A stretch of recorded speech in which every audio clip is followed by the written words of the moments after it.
Scientific notation में किसी number को चेंज करने के ये दो रूल्स हैं, वो आपको पता होने चाहिए।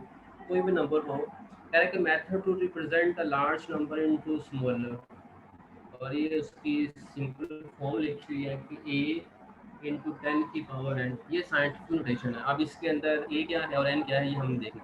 a कोई भी नंबर होगा, लेकिन वो नंबर की रेंज होगी। मतलब अगर कोई नंबर साइंटिफिक नोटेशन में लिखा हुआ है तो वो नंबर जो है वो हमेशा ग्रेटर देन और इक्वल टू 1 होगा और लेस देन 10 होगा। ये जो 10 से पहले नंबर लिखा होगा ये हमेशा क्या होगा, या तो ये 1 होगा या 1 से ग्रेटर होगा, और 10 से हमेशा लेस होगा। ठीक है, 10 भी नहीं होगा। और दूसरी कंडीशन जो आपके ऊपर पावर है, ये n नज़र आ रहा है, ये उस साइंटिफिक नोटेशन के अंदर वन पावर होगी, और ये पावर पॉजिटिव भी हो सकती है और नेगेटिव भी हो सकती है। लेकिन जो है वो याद रखने वाली बात यही है कि जो आपके पास मल्टीप्लिकेशन से पहले नंबर लिखा हुआ है ये वाला, वो हमेशा ग्रेटर देन 1 या फिर इक्वल टू 1 होगा और लेस देन 10 होगा। जैसे मैं आपके सामने एक नंबर यहाँ पे लिखता हूँ 63 इंटू 10 की पावर 5। दिखने में तो ऐसा लगा जैसे साइंटिफिक नोटेशन लिखी हुई है, लेकिन साइंटिफिक नोटेशन नहीं है, क्योंकि ये जो नंबर लिखा हुआ है 63, ये साइंटिफिक नोटेशन की जो रेंज है उससे बाहर है, 63 है। तो हमने 63 को चेंज करना होगा इस तरह से कि ये या तो 1 बन जाए, या 1 से बड़ा नंबर हो, या फिर 10 से छोटा बन जाए। तो वो कैसे करना है वो अभी हम सीखेंगे यहाँ। तो एग्जाम्पल के थ्रू हम देखते हैं कि एग्जाम्पल आपको सामने नज़र आ रही है। फिर मैं पॉइंट वाली एग्जाम्पल करता हूँ 254.567। तो इस नंबर की हमने साइंटिफिक नोटेशन बनानी है। साइंटिफिक नोटेशन तब होगी जब ये जो डेसिमल है ये यहाँ से मूव होकर इस 2 के बाद आ जाए, क्योंकि जब ये डेसिमल 2 के बाद आएगा तो ये नंबर जो कि 254.567 है, ये 2.5 बन जाएगा। 2.5 मीन वही रेंज जो मैंने लिखी हुई थी a के लिए, तो 1 से ग्रेटर होगा या 1 के इक्वल होगा, 10 से लेस होगा। तो इस रेंज को लाजमी फॉलो करना है। जब हम इस डेसिमल को यहाँ से यहाँ पे लिखेंगे तो डेफिनेटली 2.5 जो है वो इस रेंज में आ जाएगा, तो यहाँ पे आप लिखने जा रहे हैं। तो हमने यही काम करना है, इस डेसिमल को यहाँ पे मूव करवाना। आप क्या करेंगे, जितने डेसिमल को प्लेसेस मूव करवाएंगे वो आपके पास 10 की पावर बन जाएगी। अगर आप डेसिमल को राइट टू लेफ्ट मूव करवाएंगे तो जो पावर बनेगी n की हमेशा पॉजिटिव होगी। तो अगर आप डेसिमल को लेफ्ट टू राइट मूव करवाएंगे तो जो आपके पास n की पावर बनेगी वो हमेशा नेगेटिव होगी। तो ये पॉजिटिव है, हम एक नेगेटिव से करेंगे। तो देखिए ये पॉइंट यहाँ पे है, इस पॉइंट को आपने यहाँ पे लेके आना। तो कितने आपने मूव किए हैं इस पॉइंट, ये 2 मूव किए। तो अब पॉइंट जो पहले 4 के बाद था अब 5 के बाद है। अब इस 5 के बाद आगे 4, 5, 6, 7 ये सारा नंबर लिखना है, डिजिट्स लिखने। ये आप लोगों की मर्जी, आप लिखना चाहें तो लिख लें, अगर नहीं तो डेसिमल के बाद एक डिजिट आप लास्ट में लिखेंगे 2.5। तो हमने देखा कितने डेसिमल को मूव करवाया, कितने पॉइंट्स मूव करवाए, 2 पॉइंट्स हमने उसको मूव करवाया। जितने पॉइंट्स आप उसको मूव करवाएंगे उतनी आपकी 10 की पावर बन जाएगी। तो ये जो नंबर 254.567 था, उसकी साइंटिफिक नोटेशन क्या बन गई आपके सामने, 2.5 इंटू 10 की पावर 2 आ जाए। तो अब देखें, इसको याद रखना आसान है, 2.5 इंटू 10 की पावर 2, या फिर ये जो नंबर था 254.567 उसको याद करना आसान है। ठीक है, अगर आप इसकी जो है वो नेगेटिव वाले क्वेश्चन की बात करें तो जो हमारे पास लिखा हुआ है 0.00032, तो कंडीशन के अकॉर्डिंग नंबर 1 से ग्रेटर हो या 1 के इक्वल हो, 1 से लेस भी नहीं होना चाहिए। यहाँ पे वो नज़र आ रहा है इस कंडीशन में, जो ए है वो 1 से लेस भी ना हो लेकिन इसी रेंज में हो। तो यहाँ पे जो नंबर लिखा है 1 से लेस चाहिए, 0.00000, ये 1 का भी बहुत छोटा पार्ट लिखा हुआ है। तो हमने इसकी साइंटिफिक नोटेशन बनानी है। तो साइंटिफिक नोटेशन के अकॉर्डिंग जो आपके पास नंबर होगा वो इसी रेंज में होगा। तो अभी डेसिमल यहाँ पे लिखा हुआ है, अगर आप इस डेसिमल को यहाँ से उठा के यहाँ पे 3 के बाद लेके आ जाए तो आप देखेंगे 3.2 बन जाएगा, और 3.2 इसी रेंज में है। तो हमें डेसिमल को यहाँ से यहाँ पे लेके आना है। तो जितने आप डेसिमल की यहाँ पे पॉइंट्स प्लेसेस चेंज करेंगे वही आपकी 10 की पावर बनेगी। लेकिन अब क्योंकि आप लेफ्ट और राइट मूव कर रहे हैं डेसिमल को, तो 10 की पावर आपकी नेगेटिव आ जाएगी। तो आप देखिए कितने पॉइंट्स मूव करते हैं, 1, 2, 3, 4, 5, 6, 7। तो 7 आपने प्लेसेस जो है वो मूव किए डेसिमल की। तो ये क्या बन जाएगा, 3.2 इंटू 10 की पावर -7 आ जाएगा। जो ऊपर आपको नंबर नज़र आ रहा था डेसिमल फॉर्म में, इतना लेंथी नंबर, अब वो 3.2 इंटू 10 की पावर -7 है। तो ये हमने क्या किया है, ये ऑर्डिनरी नोटेशन है, सिंपल फॉर्म है, ऑर्डिनरी नोटेशन है, ये उसकी साइंटिफिक नोटेशन है। तो ये एमसीक्यूज में आ सकता है, क्योंकि नंबर लिखा हो वैसे वो कहा जाए कि उसकी बताएं कि साइंटिफिक नोटेशन क्या होगी, तो उसके लिए आपने इस कंडीशन को लाजमी याद रखना है कि कंडीशन अगर ये फॉलो की है किसी नंबर ने तो वो साइंटिफिक नोटेशन है, अदरवाइज वो साइंटिफिक नोटेशन नहीं। हाँ जी ठीक है, यहाँ तक क्लियर है। तब सबको कैसे हम चेंज करेंगे, सेम ऐसे ही इसका ये भी आ सकता है कि जो आपकी साइंटिफिक नोटेशन है उसकी ऑर्डिनरी फॉर्म बनाएं, तो उसी का रिवर्स आपने करना है। ये देखिए -7 है तो डेसिमल आपका ये लिखा हुआ है, तो अगर आपने इस नंबर की ऑर्डिनरी फॉर्म दोबारा वापस बनानी है तो इस डेसिमल को आपने जितनी पावर होगी उतना यहाँ से मूव करवा देना है, कहाँ से राइट टू लेफ्ट मूव करवा देना है। देखिए ये -7 है तो एक डेसिमल यहाँ पे आ गया, आगे आप देखिए आप कितने यहाँ पे बाकी रह जाएंगे, जीरो रिप्लेस करने पड़ेंगे पॉइंट के लिए, तो 6 जीरोस आएंगे यहाँ पे और देन हमारे पास क्या आ जाएगा, पॉइंट आ जाएगा। तो ये उसका रिवर्स प्रोसेस है कि आप ऑर्डिनरी नोटेशन को साइंटिफिक नोटेशन में चेंज कर सकते हैं और साइंटिफिक नोटेशन को ऑर्डिनरी नोटेशन में चेंज कर सकते हैं। यहाँ पे 5 जीरो आएंगे, उनके ऊपर 6 जीरोस हैं और एक डेसिमल है, तो यहाँ पे उनके हमारे पास एक डेसिमल भी आना है, तो 5 जीरोस आ जाएंगी और साथ में आपके पास क्या आ जाएगा, डेसिमल आगे रिप्लेस हो जाएगा। ठीक है, पावर 7 है, उसमें से एक पावर जो है वो डेसिमल के लिए और बाकी जो 6 होगी वो जीरो होगी। समझ लग गया जी कैसे चेंज कर सकते हैं आप ऑर्डिनरी नोटेशन को साइंटिफिक में और scientific ordinary notation.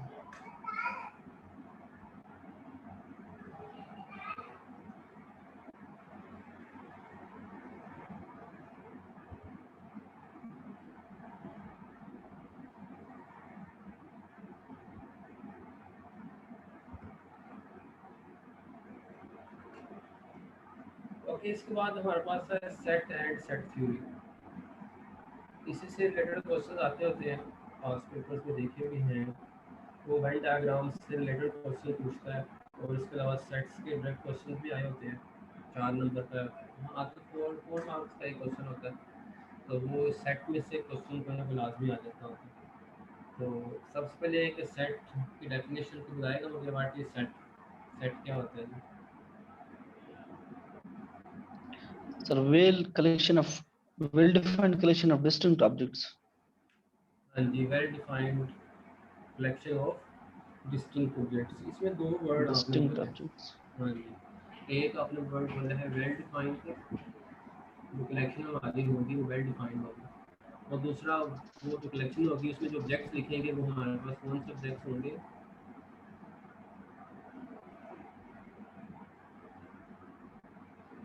Distinct objects.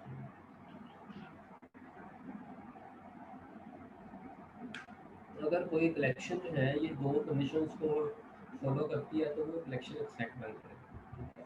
वो वेल डिफाइंड कलेक्शन भी होनी चाहिए और उस कलेक्शन में जो ऑब्जेक्ट्स हैं वो डिस्टिंक्ट भी होने चाहिए। अच्छा, वेल डिफाइंड स्टेटमेंट का ये है कि ऐसी स्टेटमेंट जिसके बारे में कोई आपको एम्बिग्यूटी ना हो कि हम ऐसा कह सकते हैं कि नहीं कह सकते, ऐसा हो सकता है कि नहीं हो सकता, एक क्लियर स्टेटमेंट होनी चाहिए।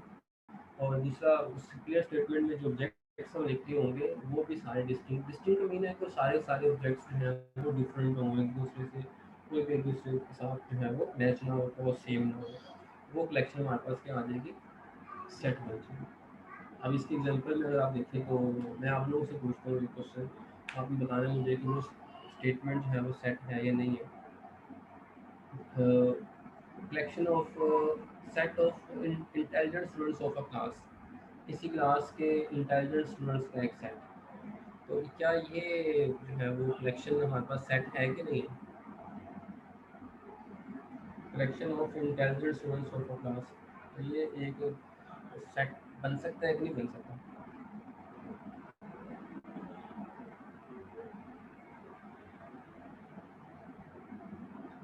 हाँ जी, कोई बताएगा, जिन्होंने भी डेफिनेशन बताई थी वो बताएंगे।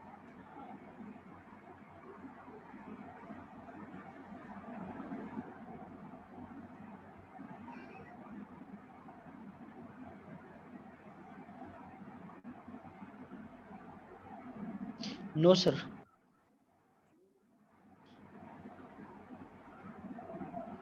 क्या रीज़न, ये आप क्योंकि सर वो आंसर कर डिफाइंड रहे तो हैं, नहीं है ना सर। डिफाइन कैसे नहीं है।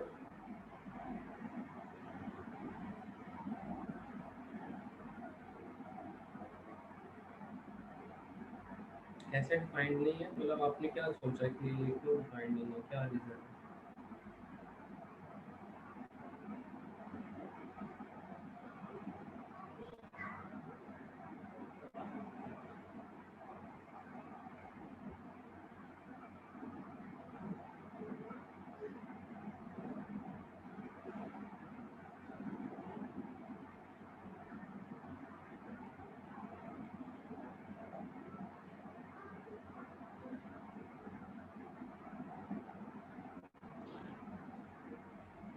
लेकिन इंटेलिजेंसी जो है वो हम किसी एक पॉइंट को मेजर नहीं कर सकते, ठीक है?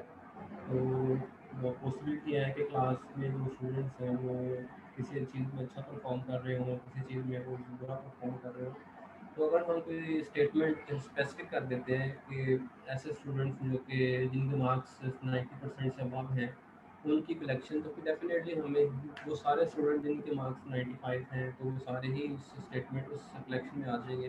चाहे किसी ने किसी सब्जेक्ट में अच्छा परफॉर्म किया, चाहे किसी ने किसी सब्जेक्ट में बुरा परफॉर्म किया, लेकिन जिनके परसेंटेज 95 तक होगी तो वो हमारे उस कलेक्शन में आ जाएंगे। लेकिन जब हमने सिर्फ इंटेलिजेंसी की बात की है तो वहाँ पे ये मतलब कि जज करना मुश्किल है कि कौन से स्टूडेंट्स यहाँ पे आ सकते हैं, क्योंकि कुछ लोग किसी सब्जेक्ट्स में अच्छा परफॉर्म करते हैं, किसी में अच्छा परफॉर्म नहीं करते। तो एक स्टेटमेंट ऐसी है जो कि वेल डिफाइंड स्टेटमेंट नहीं है। सेम ऐसे अगर एक और हम स्टेटमेंट कहें कि collection of trees, leaves of trees of Pakistan, Pakistan के जो ट्रीज हैं उनके लीव्स की कलेक्शन है, तो ये कलेक्शन भी एक सेट नहीं है, क्योंकि ये स्टेटमेंट वेल डिफाइंड स्टेटमेंट नहीं है। पॉसिबल नहीं है कि हम क्या कर सकेंगे, इस तरह से लीव्स की कलेक्शन बना सकें। तो ये भी एक वेल डिफाइंड स्टेटमेंट नहीं है, तो सेट नहीं है। तो ये था वेल डिफाइंड का कि वेल डिफाइंड स्टेटमेंट किस तरह से पूछें। दूसरा ऑब्जेक्ट्स है, डिस्टिंक्ट ऑब्जेक्ट्स है। लाइक अगर आपने कोई सेट लिखा है, मैं आपके सामने एक सेट लिखता हूँ 1 2 3 4 4, तो ये मैंने कुछ नेचुरल नंबर्स लिखे हैं, ब्रैकेट में क्लोज कर दिए। तो ये वेल डिफाइंड तो है कि नेचुरल नंबर्स है, लेकिन ये डिस्टिंक्ट ऑब्जेक्ट्स नहीं है, क्योंकि यहाँ पे जो 4 है वो 2 टाइम लिखा आ गया, तो एक जैसे नंबर्स है, डिस्टिंक्ट नहीं है। तो ये जो कलेक्शन है ये सेट नहीं है, सही है। तो किसी भी कलेक्शन में इन दो स्टेटमेंट्स का, इन दो चीज़ों को होना ज़रूरी है कि वो वेल डिफाइंड स्टेटमेंट भी हो और उसमें जो ऑब्जेक्ट्स हैं वो डिस्टिंक्ट ऑब्जेक्ट्स भी हो। देन आता है जी इसके बाद कि हम इस सेट को किस तरह से रिप्रेजेंट करते हैं। तो सेट को रिप्रेजेंट करने के 3 मेथड्स हैं जो आपको बता होने चाहिए, ठीक है। एक हमारे पास है टेबुलर मेथड,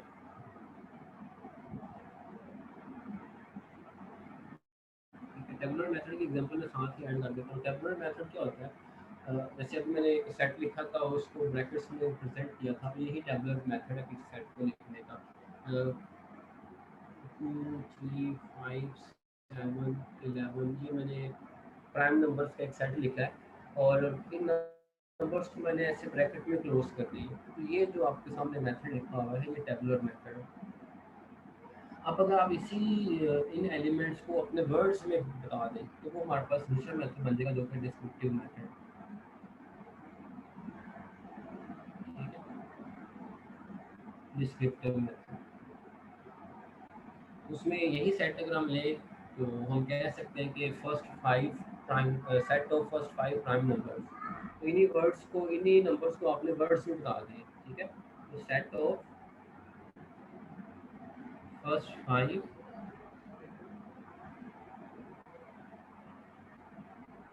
प्राइम नंबर्स, ये हमारे पास क्या आ जाएगा, डिस्क्रिप्टिव मेथड आ जाएगा, डिस्क्रिप्टिव फॉर्म आ जाएगी सेट को रिप्रेजेंट करने की।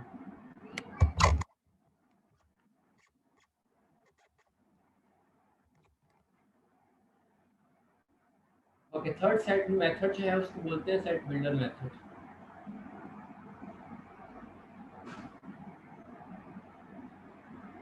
अब सेट बिल्डर मेथड क्या है, जो एलिमेंट्स आपके टेबुलर मेथड में लिखे हुए हैं या फिर इस डिस्क्रिप्टिव मेथड में लिखे हुए हैं उनकी साइंटिफिक नोटेशन बनाना, वो सेट बिल्डर मेथड। तो इसमें कुछ चीज़ें जो है वो फॉलो करनी पड़ती हैं। वो क्या कि अगर हमारे पास जो है वो एक सेट लिखा हुआ है,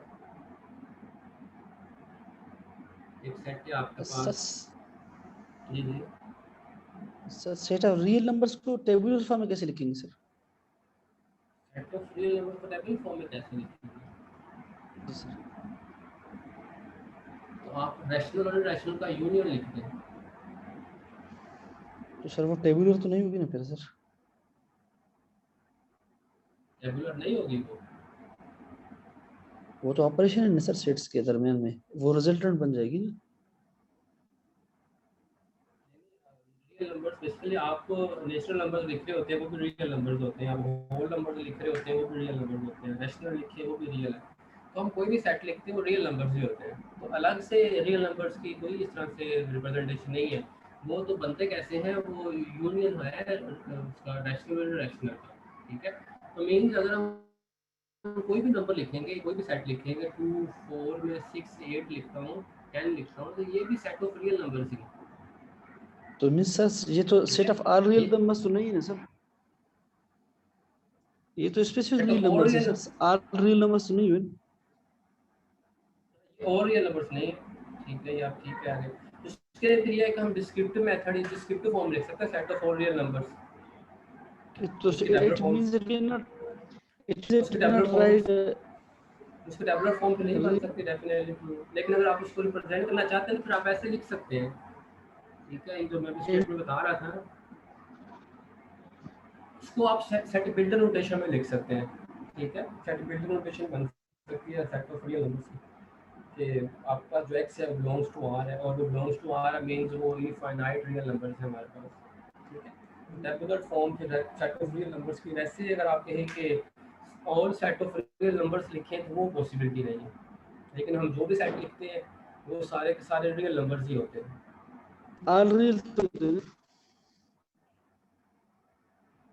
आप ऑल रियल नंबर्स के लिए बता रहा हूँ कि आप अगर सेट लिखते हैं एक रैशनल नंबर्स का और एक रैशनल नंबर्स का, तो उनका यूनियन जो है वो रियल नंबर्स बनते हैं। तो रियल नंबर्स अलग से कोई एक सेट नहीं है, वो पिछले सेट्स को कंबाइन करके उनको सेट ऑफ रियल नंबर्स का नाम दिया गया। उसकी टेबुलर फॉर्म लिखना कोई पॉसिबिलिटी इस तरह से नहीं है कि आप नंबर्स लिख लें।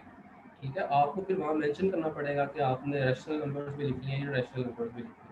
तो उसके लिए सर आप उसकी फिर इंटरवल फॉर्म में लिख सकते हैं माइनस टू प्लस लिख इंटरवल सकते हैं। फॉर्म आपके में। वहाँ समझ नहीं आई, दोबारा से बताएं, आपकी आवाज़ कट रही थी। दोबारा से बताएं कैसे लिख सकते हैं। इंटरवल की फॉर्म में लिख जाते हैं ना सर, इंटरवल में। कैसे आप कैसे लिख पाएंगे वो? इंटरवल फिर हम minus infinity two plus infinity. Set थोड़ी होगा आपके पास, आप ऐसे कह रहे हैं, ये लिखना है। लेकिन सर वो इंटरवल के रिप्रेजेंटेशंस पे दिए अगर sir open break circular break डाल देंगे। जी ये सर। कहना चाह रहे हैं। लेकिन आप देखें ये सेट के वो जो रूल्स हैं उनको फॉलो नहीं कर रहा ना। ये ब्रैकेट्स जो हम यूज़ करते हैं ये सेट के लिए नहीं है, सेट से टेम्पररी मेथड के लिए तो हम ब्रेसेस ही यूज़ करते हैं। ठीक है, और इसको भी अगर आपने सेट में वैसे मेंशन करना है तो फिर डेफिनेटली फिर ये ऑर्डर पेयर तो हमें इस तरह से इसको लिखना पड़ेगा। ये एक सेट है जिसके अंदर ये एक ऑर्डर पेयर लिखा हुआ है, और ये ऑर्डर पेयर किस चीज़ का है, वो माइनस इन्फिनिटी से प्लस इन्फिनिटी के लिए। ठीक है, ओपन इंटरवल है ये। इनफाइनाइट नेगेटिव नंबर्स भी हैं और इनफाइनाइट पॉजिटिव नंबर्स भी हैं। तो मींस ठीक है, सारे नंबर से ना सर? सारे नंबर्स रियल नंबर्स हैं। देखिए, हमने जब आपने नंबर सिस्टम में लेक्चर पढ़ा था पिछला, उसमें मैंने बताया था आपके रियल नंबर्स बेसिकली बने कैसे हैं। नेचुरल नंबर्स के बाद होल नंबर्स थे, देन इंटीजर्स थे, फिर रेशनल थे, फिर रेशनल थे। तो इन्हीं का सबका अगर यहाँ तक बात करते हैं तो रैशनल नंबर्स की, रैशनल नंबर्स में इंटीजर्स भी मौजूद हैं, होल नंबर्स भी हैं, नेचुरल नंबर भी हैं। मीन्स हम कह सकते हैं कि सेट ऑफ नेचुरल नंबर्स या सबसेट ऑफ होल नंबर्स। ठीक है, होल नंबर या subset of integers, then it's rational numbers. ठीक है, लेकिन जब आप इररेशनल की बात करते हैं तो फिर डिफरेंट नंबर आते हैं, तो इन सबको फिर एक ही नाम दिया गया कि वो रियल नंबर्स हैं अगर आप इन सारे नंबर्स को कंबाइन कर लेते हैं। सर जो रेस्ट नंबर्स हैं हम कहते हैं which can be written in the form of pure q जी, where p and q both are what the integer ना? पी और क्यू जो है वो इंटीजर्स होने चाहिए। अच्छा सर, p और q अगर इंटीजर होंगे तो फिर वो डेफिनेट नंबर जो होगा वो जरूरी है कि वो रेशनल सर? वो रैशनल होगा। तो फिर सर हमारे पास वैल्यू है जैसे 22/7, तो ये रियल नंबर क्यों क्रिएट 22 और 7 एक रैशनल नंबर नहीं है, तो ये इरेशनल सर है। according to the definition of the real, if the p and q both are integers, number rational. लेकिन ये जब आप इसको डिवाइड करेंगे तो आप इसको डेसिमल फॉर्म देते हैं, डेसिमल फॉर्म से 22 और 7 बना है, बेसिकली राउंड ऑफ करके लिखा हुआ है 22 और 7, ठीक है। वैसे अगर आप पाई की वैल्यू देखते हैं तो 3.1416 अप टू सो ऑन, सही है। सर इसकी ये 22/7 जो नंबर लिखा है ऊपर भी इंटीजर है, नीचे न्यूमरेटर और डिनोमिनेटर बोथ आर लेकिन कुछ नंबर्स ऐसे इंटीजर्स। हैं, लास्ट लेक्चर में शायद आप नहीं थे तो वहाँ बताया था कि कुछ नंबर्स ऐसे हैं जो कि बाय नेचर इरेशनल नंबर्स हैं, उसमें से इसका भी जिक्र किया गया था कि पाई एक इरेशनल नंबर है। इसके अलावा जो एक्सपोनेंशियल नंबर्स हैं वो भी इरेशनल हैं। इसके अलावा अगर आपके पास रेडिकल्स के अंदर प्राइम तो नंबर्स फिर आते हैं। फिर उसके लिए कंडीशन तो नहीं, क्योंकि इंटीजर्स रेशनल नंबर्स को हम जब डिफाइन करते हैं, the numbers can be written in the form p over q, तो उनके लिए आगे कोई कंडीशन नहीं है कि कुछ स्पेसिफिक नंबर्स हैं जिनमें जो है ना वो नहीं होते हैं रेशनल। 22/7 में इनकी भी इसके बहुत सारे तो नंबर जो इतने हम पाई की इतने कर रहे होंगे। वो इतने सारे नहीं हैं, वो कुछ स्पेसिफिक है जिसमें से मैंने एक बता दिया आपको पाए, ठीक है। बाकी आप अगर किसी फ्रैक्शन नंबर को, किसी फ्रैक्शन को आप डिवाइड करके चेक करेंगे तो या तो वो हमारे पास एक टर्मिनेटिंग डेसिमल बन जाएगा, ठीक है। अगर वो टर्मिनेटिंग नहीं बनता, वो नॉन टर्मिनेटिंग है लेकिन वो साथ में रिकरिंग बन जाएगा। तो जो नॉन टर्मिनेटिंग और रिकरिंग डेसिमल वो है वो तो भी रैशनल है। सर वो तो decimal representation point of view से है ना, रेशनल पॉइंट ऑफ व्यू से जो डेफिनेशन है रेशनल वो प्योर वाला, ये की नहीं है सर, तो रिलेशन है। दोबारा से बताएं। सर वो नॉन टर्मिनेटिंग और नॉन रिकरिंग जो होगा वो तो decimal point of decimal representation point view से, लेकिन डेसिमल लेकिन फ्रैक्शन से वो रेशनल पॉइंट से अलग बात। लेकिन ये रेशनल बात करते हैं हम, जो डेफिनेशन होती है वो डेसिमल और प्योर। फ्रैक्शन अलग, डेसिमल और फ्रैक्शन सेपरेट तो नहीं है। डेसिमल फ्रैक्शन से ही डेसिमल बनते हैं और डेसिमल से ही फ्रैक्शन बनते हैं। जी सर बिल्कुल ये बात है, जब डेवलप करते हैं फिर उसको फिर वो डेसिमल ही बनते हैं हमारे साथ साथ। लेकिन सर जी जो रेशनल की डेफिनेशन है हम कहते हैं प्योर क्यू, जब ऐसे बहुत नंबर में मिलते हैं प्योर क्यू भी है, लेकिन रेशनल के जैसे एक एग्जांपल यही है 22 और में से। तो वही बता रहा हूँ ना आपको कि वहाँ पर हम यही हेल्प लेते हैं डेसिमल्स के और non terminating and non recurring वाले कंसेप्ट की बताने के लिए, ठीक है।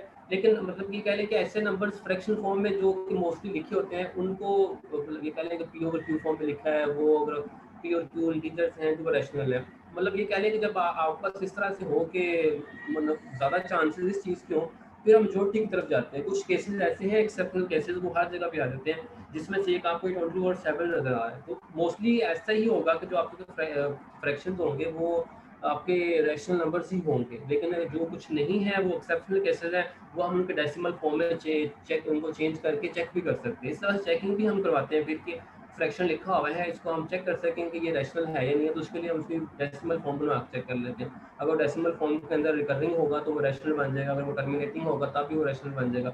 लेकिन वो नॉन टर्मिनेटिंग नॉन रिकरिंग होगा तो फिर डेफिनेटली वो इरेशनल होगा। लेकिन वो सर एक्सेप्शनल अगर केसेस बहुत कम होते हैं।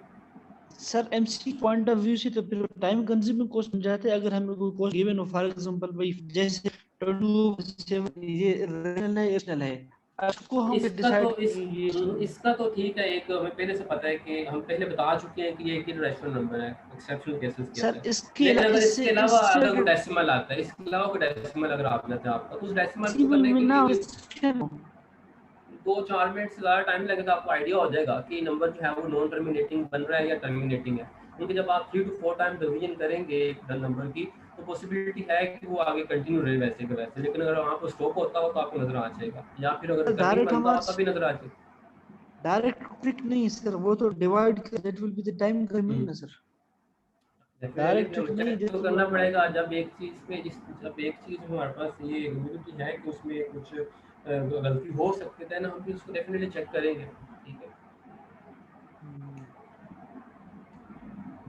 ठीक है। तो पूछें, कुछ पूछना चाह रहे हैं? तो सर मतलब वही मिसकन डेफिनेशन है ना रेशनल का। डेफिनेशन देखिए यही है, ऐसे नंबर तो फ्रैक्शनल फॉर्म में मेंशन के लिखे जा सकते हैं, वो हमारे पास फ्रैक्शनल नंबर, ठीक है। लेकिन मैंने आपको साथ में ये बता दिया कि कुछ एक्सेप्शनल केसेस हैं। अब एक जगह पे 100 पॉइंट्स हो, 99 पॉइंट्स हो और एक तरफ 1 पॉइंट लिखा हो, तो हम कंपैरिजन में ये कहेंगे कि 99 वाला ठीक है, हम उसको एज अ जनरल स्टेटमेंट लिख सकते हैं। लेकिन तो साथ में हम ये मेंशन कर देते हैं कि कुछ एक्सेप्शनल केसेस भी हैं, जैसे ये फ्रैक्शन था 2 और 7, लेकिन ये रैशनल नंबर है, ठीक है।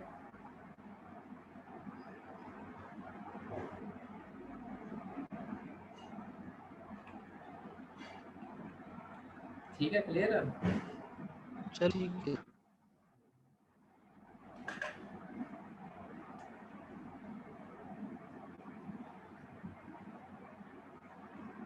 ओके, ये हम पढ़ रहे थे कि टेबुलर मेथड कैसे लिखना है, आपने किसी भी सेट का टेबुलर फॉर्म कैसे बनानी है।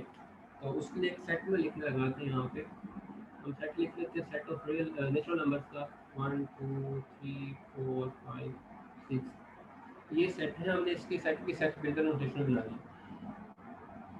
तो सबसे पहला काम ये है कि जो आपको एलिमेंट्स दिए होंगे, आप उन एलिमेंट्स को किसी वेरिएबल से रिप्रेजेंट कर दें। ये सारे नंबर्स हैं, नेचुरल नंबर्स, हम उनको कहते हैं कि ये सारे एक्स हैं, हमने उनको वेरिएबल का नाम दे दिया। फिर हम बताते हैं उसके बाद ये हम लाइन लगाते हैं, इसको सैचुरेट का नाम देते हैं, ठीक है। अब हमने बताना है कि जो आपने एक्स लिखा है ये कहाँ से है, क्या चीज़ है। तो क्योंकि अब ऊपर सेट हमें पता है कि नेचुरल नंबर्स का, फिर हम यहाँ पे लिख देते हैं कि जो एक्स है वो एन से बिलोंग कर रहे हैं, सेट ऑफ नेचुरल नंबर्स है हमारे पास, ठीक है। लेकिन सेट ऑफ नेचुरल नंबर्स तो इनफाइनाइट भी है। तो फिर हम ये भी आगे मेंशन करेंगे कि कितने नेचुरल नंबर्स हमारे पास यहाँ पे लिखे। तो उसके लिए आप एक यूज़ करते हैं सिंबल, जो कि एंड ऑपरेशन है। ये बेसिकली दो स्टेटमेंट्स को आपस में ज्वाइन करने के लिए हम यूज़ करते हैं। फिर हम इस एंड के साथ बताएंगे कि जो एक्स है इसकी रेंज क्या है। हम यहाँ पे लिखेंगे एक्स इज़ लेस देन और इक्वल टू 6। आप इसके एक ब्रैकेट बना देंगे, क्लोज कर देंगे ब्रैकेट में। तो ये जो आपने एक मेथड लिखा है सेट को लिखने का, तो ये हमारे पास सेट बिल्डर नोटेशन है। इस तरह से किसी भी सेट की सेट बिल्डर नोटेशन बनाई जा सकती है। और सेट बिल्डर नोटेशन से आप वापस उसको ऑर्डरली फॉर्म में भी जा सकते हैं, जो सेट की लिखी होगी टेबुलर फॉर्म में भी जा सकते हैं, ठीक है। अगर यहाँ पे जो है वो ऐसे लिखा आ जाए, ये टेबुलर मेथड है और यहाँ पे एन एन की बजाय यहाँ पे डब्ल्यू कर दें, तो फिर इस सेट में कौन से एलिमेंट्स होंगे, कोई लिख पाएगा? कहाँ से कहाँ तक होंगे?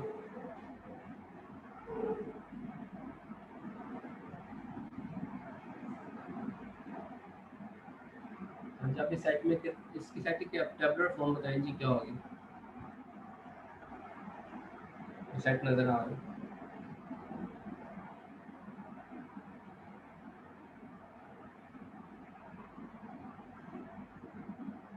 जी, मेरी वॉइस आ रही है किसी को? बताएं ये सेट की टेबुलर फॉर्म क्या होगी?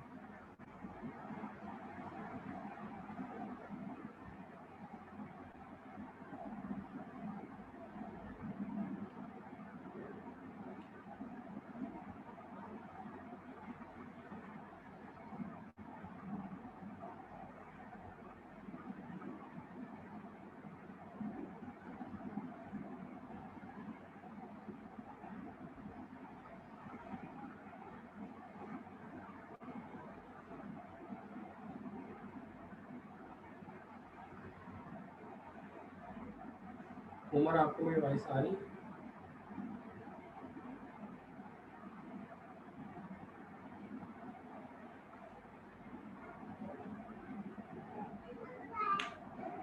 उमर और रूप, आपको मेरी आवाज़ आ रही है? तो बताएं इसकी टेबुलर फॉर्म क्या होगी?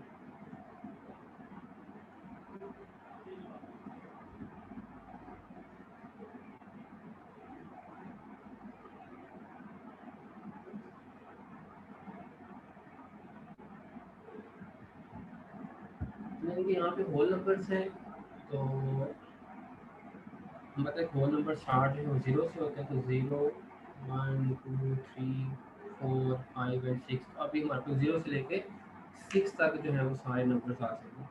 तो ये इस टेबुलर फॉर्म को हमने किसमें चेंज कर लिया है, सॉरी, सेट बिल्डर नोटेशन को आपने टेबुलर फॉर्म में चेंज कर लिया। इस तरह से कन्वर्जन आ सकती है कि आप इस सेट की टेबुलर फॉर्म लिखती है तो उसकी सेट बिल्डर फॉर्म लिखती है, सेट बिल्डर फॉर्म है तो टेबुलर फॉर्म लिखती है। ओके, देन हमारे पास जो है वो डेफिनेशन है इसकी कुछ वो देख लेते हैं। कह रहा है कि एम्प्टी और नल सेट, एम्प्टी सेट क्या होता है, ऐसा सेट जिसके अंदर कोई भी एलिमेंट ना हो, ठीक है, उसको एम्प्टी सेट का नाम देते हैं। तो उसकी रिप्रेजेंटेशन क्या है, आप एम्प्टी सेट को जो है वो ऐसे भी रिप्रेजेंट करते हैं और ऐसे भी रिप्रेजेंट करते हैं, दोनों ही इसकी रिप्रेजेंटेशन है एम्प्टी सेट। देन उसके बाद है सिंगलटन और unit set. Singleton unit set क्या होगा, ऐसा सेट जिसके अंदर एक ही एलिमेंट होगा, वो सिंगलटन या फिर यूनिट सेट है। और देन हमारे पास है फाइनाइट सेट। क्या होता है, ऐसा सेट जिसके अंदर जो एलिमेंट्स लिखे हुए हैं वो काउंटेबल है, तो फाइनाइट सेट है, ठीक है। और इसके साथ जो हमारे पास इनफाइनाइट सेट कौन सा होगा, जिसमें जो नंबर्स लिखे हुए हैं, जो ऑब्जेक्ट्स लिखे हुए हैं वो इनफाइनाइट हो, अनकाउंटेबल हो, तो वो सेट आपके पास क्या होगा, इनफाइनाइट सेट होगा। ओके, इक्वल सेट्स क्या होते हैं, दो सेट्स इक्वल तब होंगे अगर उन दोनों सेट्स का ऑर्डर एक जैसा, ऑर्डर में इनके दो सेट के नंबर ऑफ एलिमेंट्स एक जितने हों, ठीक है, और वो जो एलिमेंट्स लिखे हुए हैं वो एक जितने हों।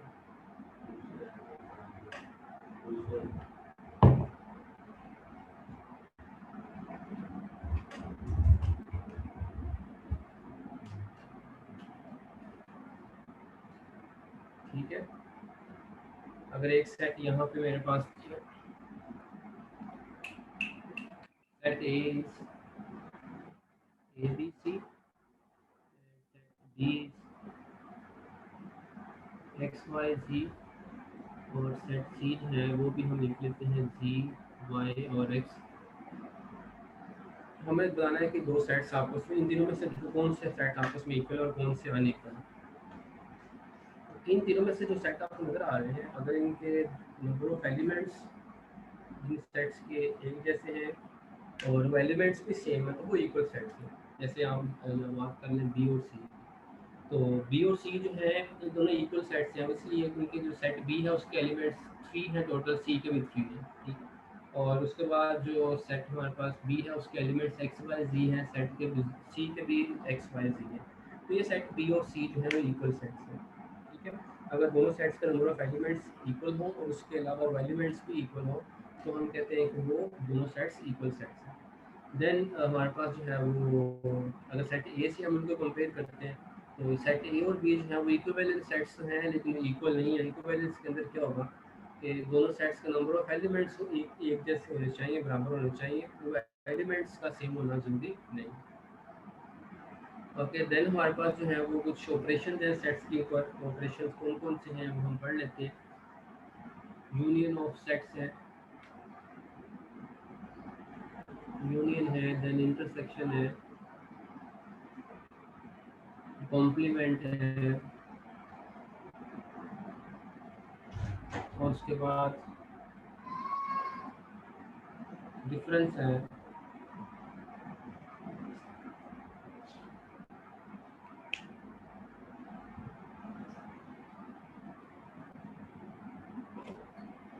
अब दो सेट्स का यूनियन हम कैसे रिप्रेजेंट करते हैं, अगर एक सेट ए हो और एक सेट हमारे पास बी हो तो उनका यूनियन भी ए यूनियन बी, ठीक है।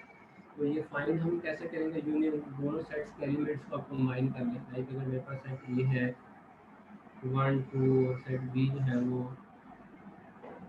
3 4 है, अगर आपने दोनों सेट्स का यूनियन फाइंड आउट करना है तो ए यूनियन बी जो है वो आपके पास क्या आ जाएगा 1 2 3 है।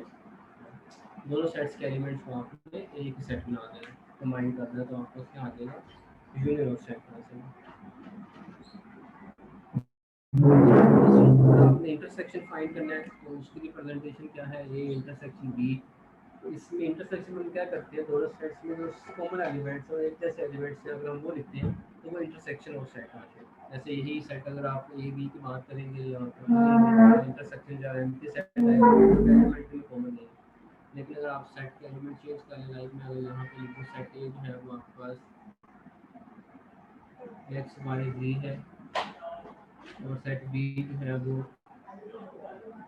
ए बी एक्स है। तो अगर आपने ए और बी का इंटरसेक्शन फाइंड करना है तो वो आपके पास क्या आ जाएगा, एक्स आ जाएगा, उनका दोनों सेट में एक एलिमेंट एक्स है जो कॉमन, तो ये इंटरसेक्शन सेट्स का है। देन कॉम्प्लीमेंट है। कॉम्प्लीमेंट ऑफ सेट क्या होता है, अगर आप दो सेट्स के एलिमेंट्स, अगर आप एक सेट को यूनिवर्सल सेट में से माइनस कर देते हैं तो वो कॉम्प्लीमेंट ऑफ सेट बन जाता है, ठीक है। तो अगर आपको जैसे ए का कॉम्प्लीमेंट अगर हम फाइंड करना चाहते हैं तो वो यू में से उस सेट ए को माइनस कर देंगे, कॉम्प्लीमेंट मिल जाएगा। अब माइनस कैसे करना है उसके लिए पहले आप डिफरेंस को देख लेते हैं, देन हम जो है वो कॉम्प्लीमेंट पे वापस आते हैं। अगर सेट ए हमारे पास लिखा हुआ है 3 4 और सेट बी है हमारे पास 4 5 6, तो अगर आपने ए और बी का डिफरेंस फाइंड करना है तो ए में से बी को माइनस हम कर दें, जिस सेट को माइनस करना होगा वो बाद में आएगा, जिसमें से करना पहले आएगा। तो 3 4 में से आपने माइनस करना है 4 5 और 6 को। तो इस सेट को माइनस करना है ए में से, तो जिस सेट को माइनस करना है उसके एलिमेंट्स आपने पिछले वाले सेट में से माइनस करने हैं। तो 4 को इसमें से माइनस करेंगे, यहाँ से माइनस होगा। अब 5 इसमें तो नहीं है, 6 भी नहीं है, तो वो माइनस भी नहीं होगी। तो जब आप ये सारे माइनस कर लेंगे देन जो फर्स्ट सेट में बाकी एलिमेंट रह जाएगा वो आपका डिफरेंस आ जाएगा। तो यहाँ पे वो डिफरेंस हमें क्या मिल जाएगा, 3 मिल जाएगा। तो सेम यही काम आपने यहाँ पे करना है, कॉम्प्लीमेंट के लिए हम यहाँ पे दो सेट्स को माइनस कर रहे हैं, तो कॉम्प्लीमेंट के लिए आपने क्या कर लेना है, यूनिवर्सल सेट में से सेट ए को आपने माइनस कर लेना है। ठीक है, ये था आपके पास ऑपरेशन जो है वो हम सेट्स की तरफ आए। देन कुछ प्रॉपर्टीज हैं जो सेट्स पे जो है अप्लाई होती हैं। ठीक है, उसमें प्रॉपर्टीज कौन सी हैं वो हम देख लेते हैं।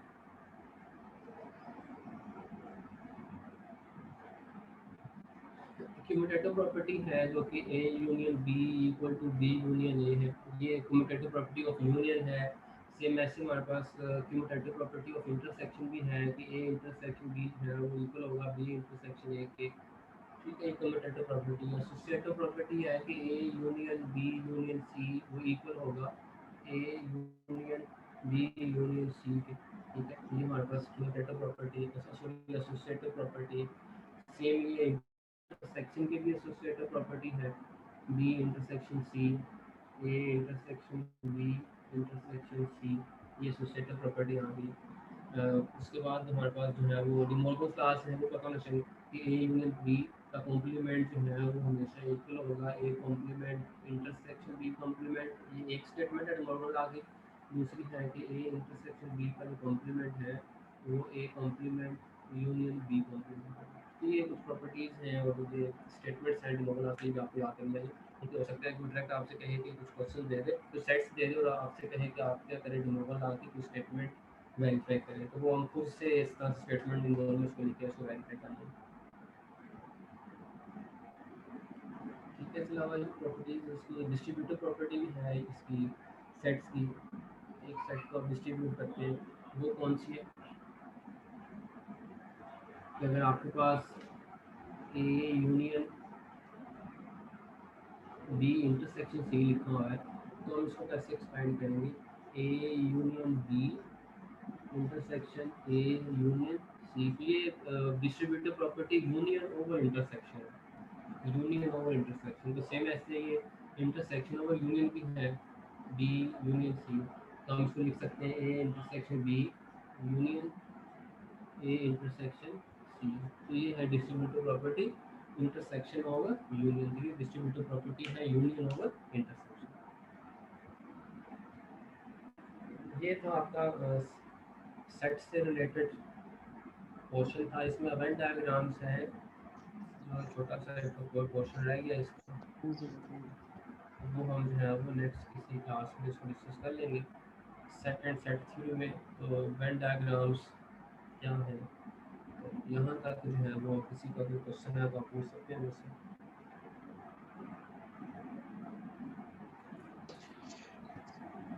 सर ऑपरेशन ऑफ सेट्स में आपने यूनियन पढ़ाया था, उसमें असेंडिंग या डिसेंडिंग ऑर्डर में लिखना लाजमी है? कोई भी हो, मतलब सेट के एलिमेंट्स किसी भी तरह से लिखे हों, डजंट मैटर, आप उनका ऑर्डर जो मर्जी रखें, ठीक है, उससे फ़र्क नहीं पड़ेगा। अगर 1 2 3 4 लिखा था तो वो आप 4 लिखे पहले, 3 बाद में लिखे, जैसे मर्जी उनकी अरेंजमेंट करें, उससे फ़र्क नहीं पड़ता, बस एलिमेंट्स एक जैसे होने चाहिए।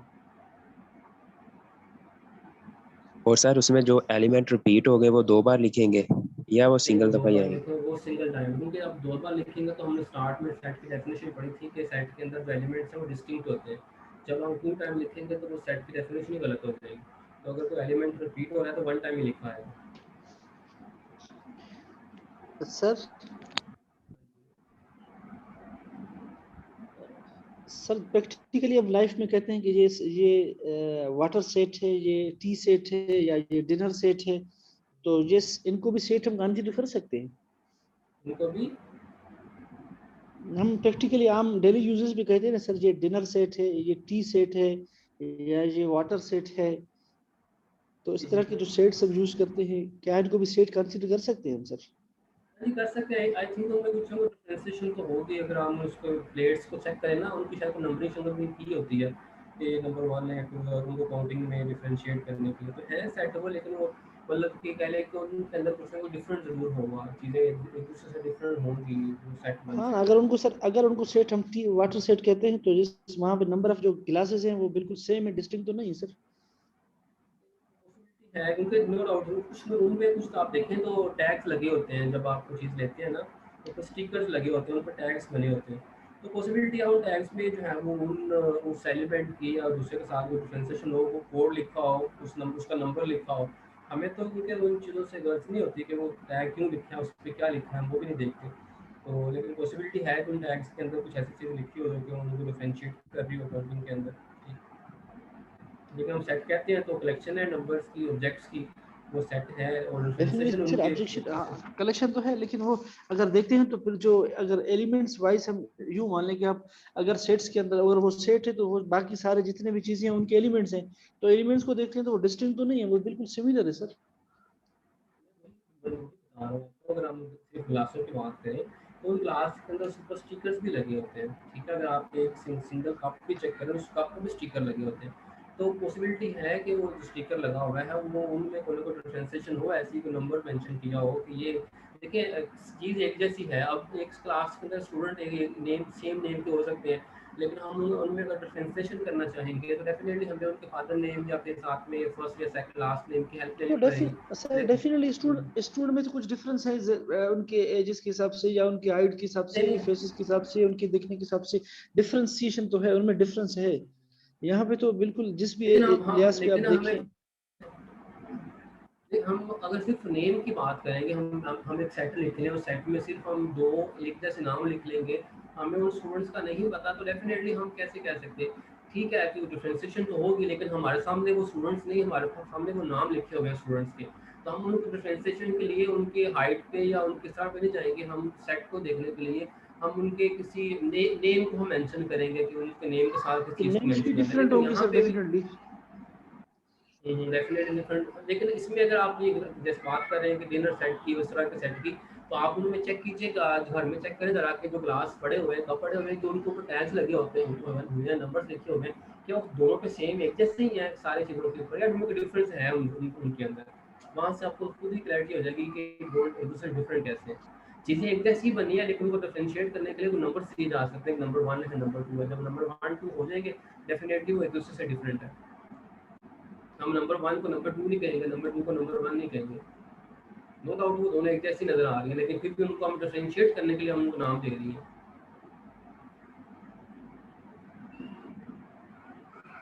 ठीक है।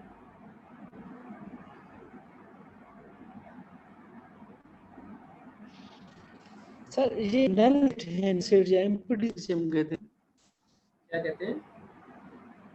नल सेट एम्प्टी। अगर किसी सेट में कोई भी एलिमेंट नहीं है तो वो नल सेट है। तो according to definition of set, it is a collection, whereas null set there is no element, तो ये Yes. करेक्ट नहीं है सर डेफिनेशन से?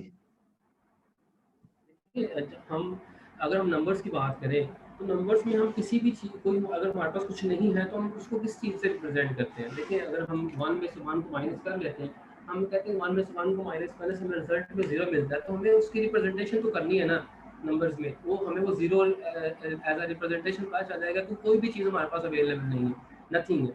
लेकिन सेट्स में नथिंग को रिप्रेजेंट कैसे किया जाए, तो उसके लिए फिर नल सेट का नाम दिया गया। नो डाउट इसमें कोई एलिमेंट नहीं है, लेकिन जब हम दो सेट्स को माइनस कर रहे हो, ए में से बी को माइनस कर रहे हो, और दोनों एलिमेंट्स जो हैं वो इक्वल एलिमेंट्स इक्वल सेट्स हो, 1 2 एंड 1 2, तो इन दोनों का रिजल्ट भी तो कुछ ना कुछ होना चाहिए ना। तो उस रिजल्ट को रिप्रेजेंट करने के लिए तो एक एम्प्टी सेट खुद से बनाया गया था। अगर हमारे पास सेट कोई चीज़ नहीं है, सेट्स को हम पढ़ रहे हैं, सेट को हम पढ़ रहे हैं और सेट में हमें रिजल्ट में कुछ नहीं मिलता, तो उसको हम क्या नाम दें? तो जस्ट उसको इस बात से सेट का एम्प्टी सेट का नाम देगा, तो और ये सिर्फ सेट्स के लिए दिया गया। ठीक है, अच्छा सर, थैंक यू। क्लियर हुआ आपको? ठीक है सर, थैंक यू। हाँ सर, इसमें थोड़ी कंफ्यूजन थी ना डेफिनेशंस में, उसमें। अच्छी बात है, पूछा आपने। डेफिनेटली उसको मैंने आपको एग्जांपल, काउंटर एग्जांपल ये दे दिया कि नंबर्स के अंदर हम कुछ भी नहीं को कैसे रिप्रेजेंट करते हैं जीरो से माइनस करने के बाद, लेकिन सेट्स में भी तो पॉसिबिलिटी है ना कि हम ए बी बी को माइनस कर रहे हो तो हमें रिजल्ट में कुछ भी ना मिले। तो सेट्स में उस कुछ भी नहीं को कैसे रिप्रेजेंट किया जाए? तो सेट में हम जब टॉपिक सेट का पढ़ रहे हैं तो कोई चीज़ ऐसी जो सेट से रिलेटेड हो, तो डेफिनेटली हमें उस तरह को नाम देना पड़ेगा जो कि हमें क्लियर कर दे कि हमारे पास सेट कोई भी चीज़ अवेलेबल नहीं है, तो वो एम्प्टी सेट का ही है। ठीक सर, ठीक, थैंक यू। चलिए। हाँ जी। चलिए जी, हम यहाँ पे इसको वाइंड अप करते हैं, अभी मेरे नेक्स्ट क्लास भी है, तो बाकी इसमें वेन डायग्राम्स का पोर्शन रह गया, वो हम इंशाल्लाह नेक्स्ट क्लास में इसको डिस्कस करेंगे। ठीक है,